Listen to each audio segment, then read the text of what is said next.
Sí. Dios bendiga al pueblo santo.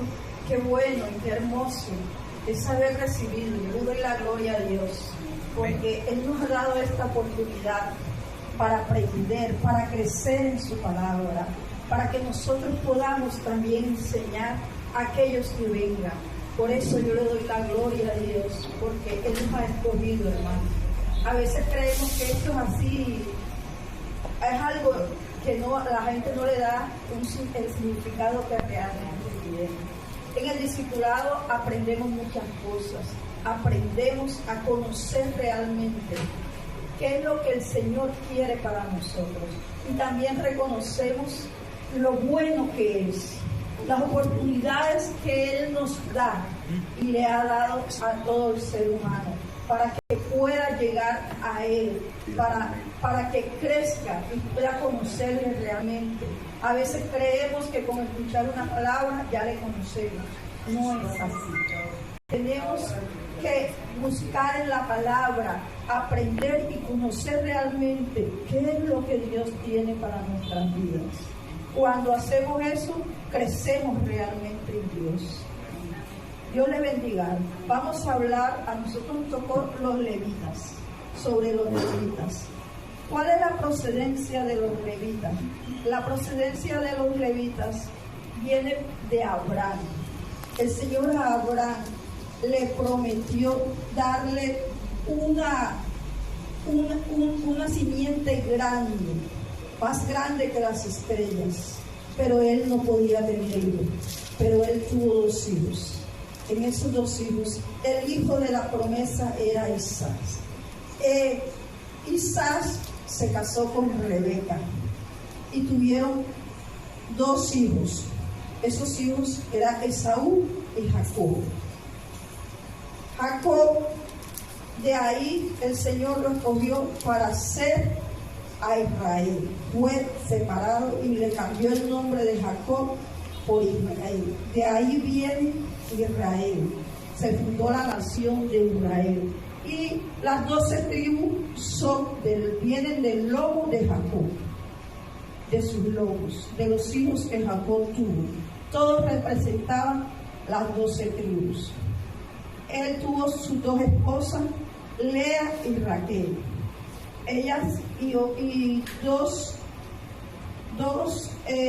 ayudantes de Raquel y de Lea también fueron concubinas de él y también le tuvieron hijos. Entonces en eso tuvo 13 hijos, 12 hombres y una mujer. Los hombres son los que representan la tribu. La tribu de Leví fue formada por el hijo de Jacob con Lea, el tercer hijo, que se llamaba Leví. De ahí viene la tribu de Leví, los levitas, que fueron separados por Dios para servirle como sumo sacerdote. Ahí escogió Dios a los sumos sacerdotes y a los levitas para que les sirvieran. Los levitas no se les concedió tierra como con los otros hermanos. Ellos vivían del servicio a Dios. Los demás eran los que le tenían que dar a ellos el alimento, la vivienda, todo. Ellos vivían en el altar porque eran responsables de cuidar, de mantener el templo, de cuidar todos los utensilios, de estar al pendiente de que todo se hiciera de acuerdo a como Dios lo había dicho y se hicieran todas las cosas correctas. Ellos tenían que enseñar la parte religiosa, la parte educativa y la parte judicial. Ellos llegaron a ser jueces de todo aquel que no hacía las cosas correctas. Ellos educaban al pueblo para servirle a Dios. Ellos les enseñaban a cómo hacer, cómo comportarse, cómo vivir. Entonces también tuvo mucho que ver en lo social, en todo lo social, porque de ellos dependía cómo vivía el pueblo de Israel. Así que la responsabilidad de ellos era bien grande. Tenían que también ayudar al sacerdote en todas las cosas, en los sacrificios. El Señor, cuando llamó el sumo sacerdote y los levitas para que le sirvieran, Él los escogió. Bueno, cada uno tenía su función, cada familia tenía su función. Unos ayudaban a los sacerdotes, otros enseñaban, otros estaban pendientes de todos los utensilios. Eran muy celosos de las cosas de Dios, porque nosotros tenemos que tener celos de las cosas de Dios. ¿Por qué? Porque tenemos que vivir rectamente. Eran unas personas que vivían rectamente, y su rectitud tenía que ser mostrada también a los demás, para que también vivieran rectamente. Esta era la vestimenta de los levitas, era la vestimenta de ellos, y ellos eran los únicos que podían entrar al lugar santo, que podían manipular los objetos que habían en el lugar santo. Tenían que estar pendientes de que todo se trabajara conforme Dios lo había dispuesto. Él también fue llamado el sumo sacerdote, que se inició con Aarón, el hermano de Moisés, porque Moisés y Aarón eran levitas, y por ahí empezaron también. El Señor los separó para ser sumo sacerdote. Solamente los hijos de Aarón y su descendencia eran los únicos que podían aspirar a ser sumo sacerdote. Los demás levitas eran los que tenían que ayudar. Cuando ya ellos tenían una edad de 50 años en adelante, se les concedía unas tierras para que ellos pudieran vivir. Y pudieran, pero eran tierras dispersas en distintas partes. Y entre esas tierras hubo las tierras llamadas ciudades de refugio.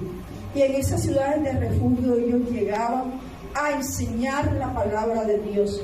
¿Por qué? Porque en esas ciudades de refugio eran personas que eran buscadas, que eran perseguidas, que habían matado, que tenían una vida, que estaban escapando de lo que era. Entonces llegaban a esconderse allá, y en esas ciudades de refugio allá estaban los levitas, para ellos enseñar y dar a conocer la palabra de Dios, y para que la gente pudiera volver a tener una oportunidad, porque nuestro Dios, hermano, es un Dios de oportunidades.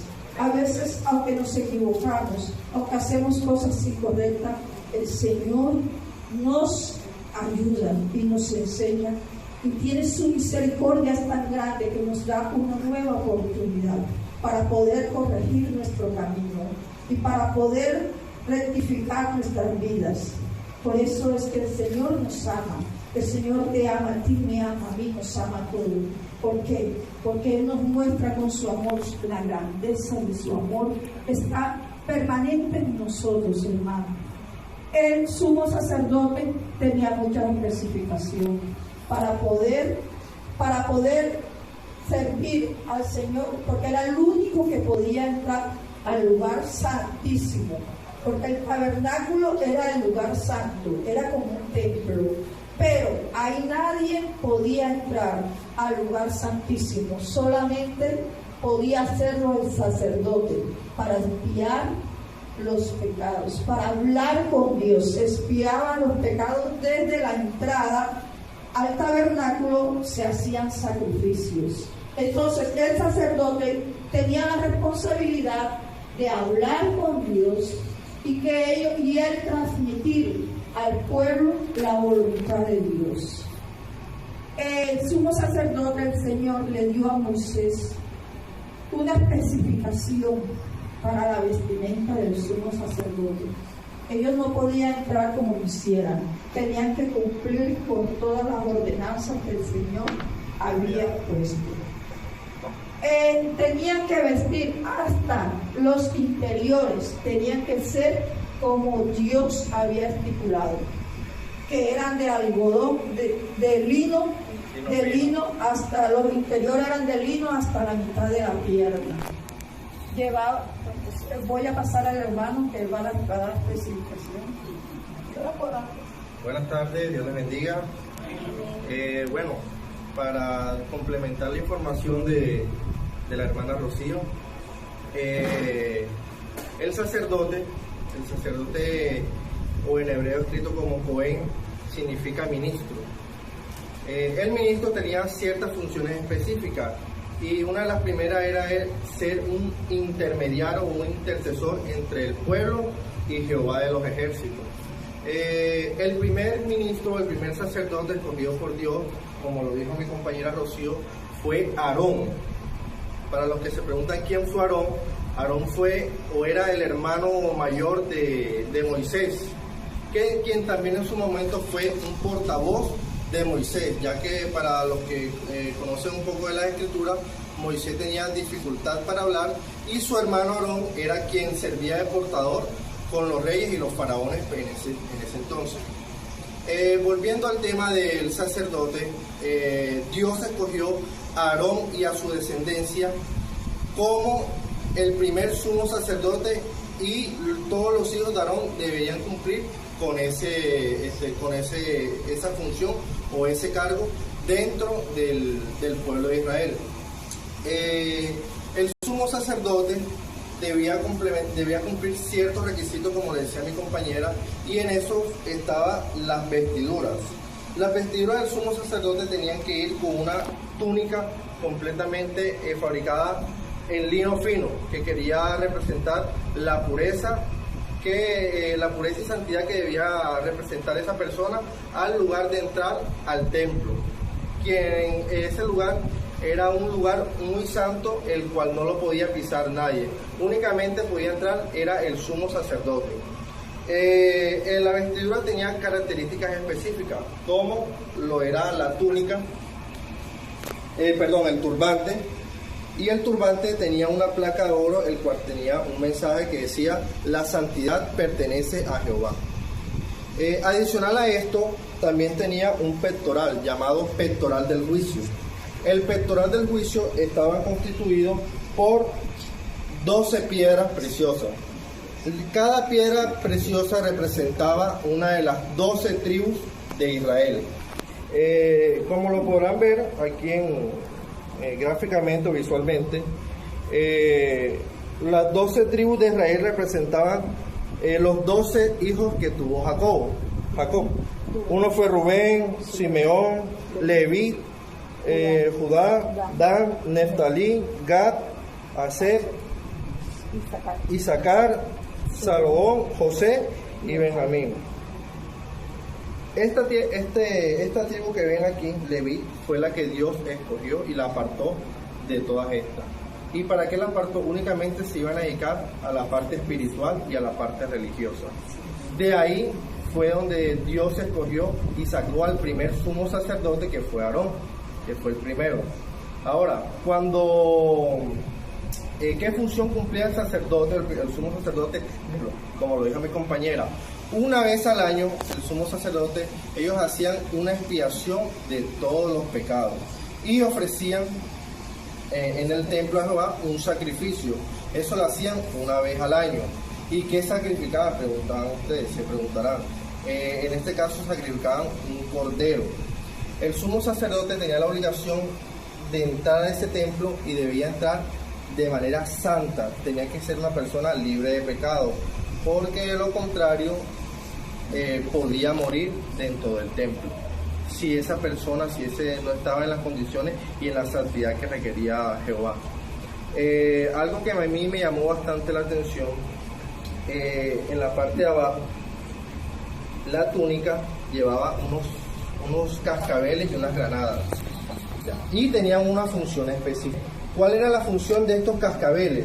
Cuando el sumo sacerdote entraba dentro del templo, como más nadie podía entrar, ni siquiera la tribu de los levitas, el pueblo escogido por Dios, ellos, ¿cómo sabían que el sumo sacerdote lograba acercarse al lugar santísimo? El sonido que titilaba las campanitas. Ya ellos sabían que el sumo sacerdote iba ingresando y lograba llegar hasta el lugar santísimo y poder hacer el sacrificio y llegar hasta allá.